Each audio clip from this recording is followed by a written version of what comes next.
بسم اللہ الرحمن الرحیم۔ السلام علیکم۔ 3 قسم کی عورتوں پر روزہ رکھنا جائز نہیں۔ ناظرین، یہاں 3 عورتیں کسی بھی حال میں رمضان کے مہینے میں روزہ نہیں رکھ سکتی۔ اگر ان میں سے کسی عورت نے روزہ رکھ لیا تو یاد رکھیے ایسی عورت کا روزہ کبھی نہیں ہوگا۔ ایسی عورت کو اللہ تعالیٰ کی طرف سے سخت عذاب ہوگا۔ ناظرین، روزے کی فرضیت کی 3 شرطیں ہیں۔ اسلام میں انسان کا بالغ ہوش و حواس اور عاقل ہونا، یعنی کہ روزے ایسے تمام مسلمان مرد اور عورت پر فرض ہیں جو عاقل ہو اور بالغ ہو اور جو اپنے ہوش و حواس میں ہو، یعنی کہ جو پاگل اور دیوانہ نہ ہو۔ ایسے تمام مسلمان عورت اور مرد پر رمضان کے روزے فرض ہیں۔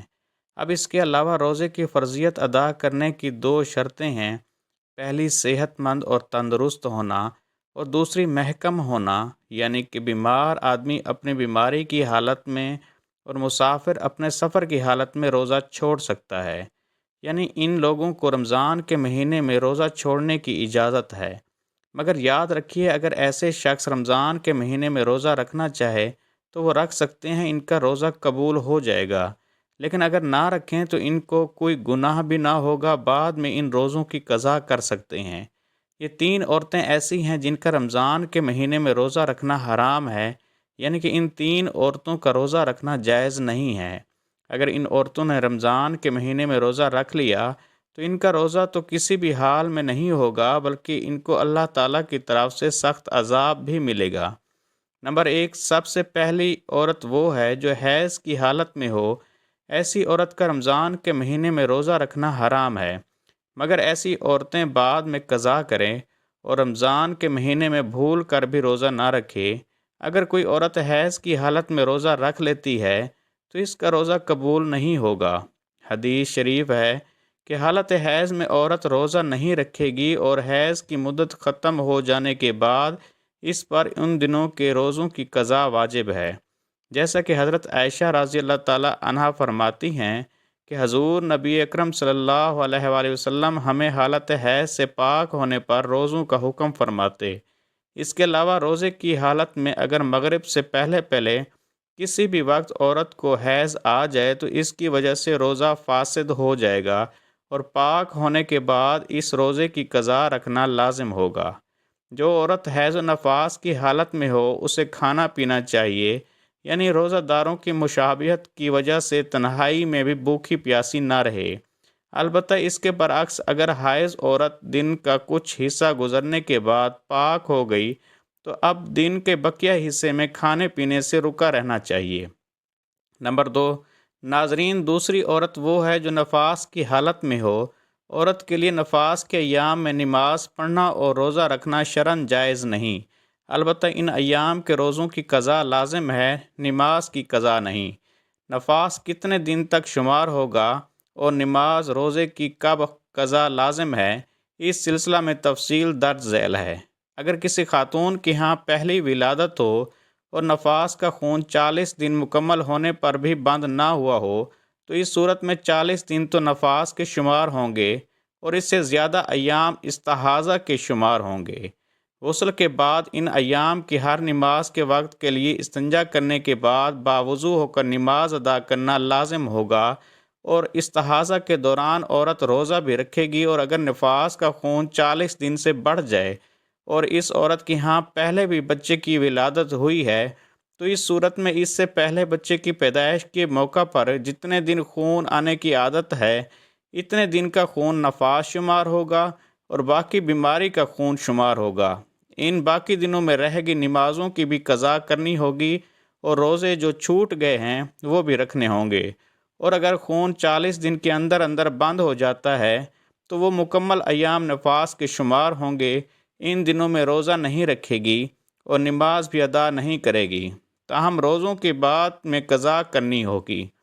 نمبر 3، ناظرین، تیسری عورت ہے حاملہ عورت۔ ناظرین، ایسی عورتوں کا رمضان کے مہینے میں روزہ رکھنا حرام تو نہیں ہے، لیکن ایسی عورتوں کو روزہ چھوڑنے کی اجازت ہے، یعنی کہ حمل والی اور اپنے بچوں کو دودھ پلانے والی عورتوں کو اگر اپنے روزے کی وجہ سے اپنی یا اپنے بچے کی جان جانے کا خطرہ ہو تو ایسی عورتوں کو اجازت ہے کہ وہ روزہ نہ رکھے۔ اگر آبدہ عورت کو غالب امکان ہو کہ روزہ رکھنے کی صورت میں خود اس کی جان یا بچے کی جان کو خطرہ ہو سکتا ہے تو اس حالت میں عورت روزہ چھوڑ سکتی ہے اور بعد میں قضا کرنا واجب ہے۔ لیکن اگر شوہر مالدار ہے، کوئی دودھ پلانے والی عورت رکھ سکتا ہے تو دودھ پلانے کی وجہ سے ماں کو روزہ چھوڑنا درست نہیں۔ البتہ اگر وہ بچہ ایسا ہے جو سوائے اپنی ماں کے کسی کا دودھ نہیں پیتا تو ایسے وقت میں ماں کو روزہ نہ رکھنا درست ہے اور بعد میں قضا کر لے۔ سیدنا انس بن مالک کعبی رضی اللہ تعالیٰ عنہ بیان کرتے ہیں کہ نبی کریم صلی اللہ علیہ وآلہ وسلم نے فرمایا، اللہ نے مسافر کو روزہ اور نماز کا نصف معاف کر دیا ہے، اسی طرح حاملہ اور دودھ دلانے والی کو بھی۔ سیدنا عبداللہ بن عمر رضی اللہ تعالیٰ عنہ سے حاملہ کے بارے میں پوچھا گیا جسے اپنے بچے کے نقصان کا خطرہ ہے، فرمایا وہ روزہ چھوڑ دے، اس کے بدلے میں ایک مسکین کو تقریباً نصف کلوگرام گندم دے دے۔ ناظرین، اب آپ کو بتاتے ہیں کہ ایسی کون سی عورتیں ہیں جن کو رمضان کے مہینے میں روزہ چھوڑنے کی اجازت ہے۔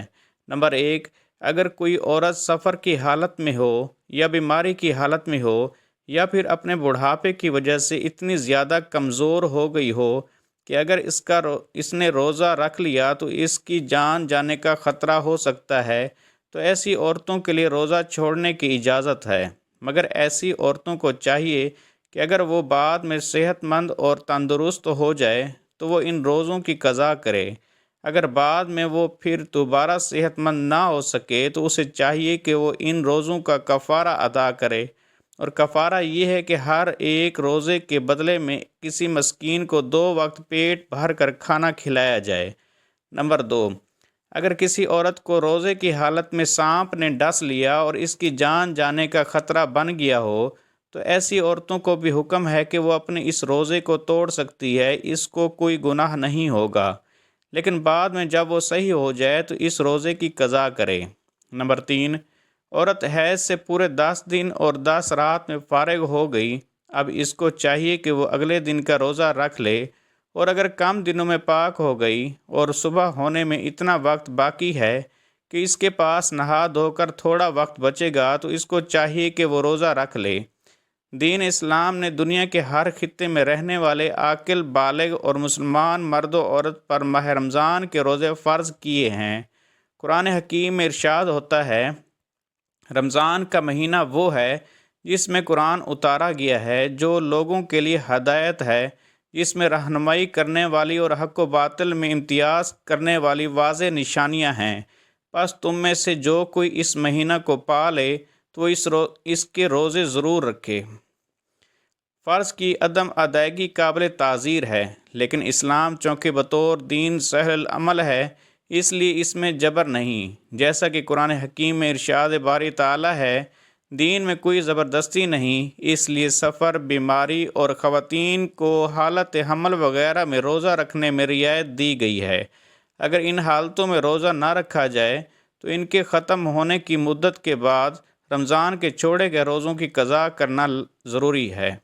اللہ پاک ہمیں بہتر عمل کرنے کی توفیق عطا فرمائے اور ہمیں نیکوکاروں میں شامل کرے، آمین۔ ناظرین، کومنٹ باکس میں اللہ تعالیٰ کے 99 ناموں میں سے ایک نام ضرور ٹائپ کریں۔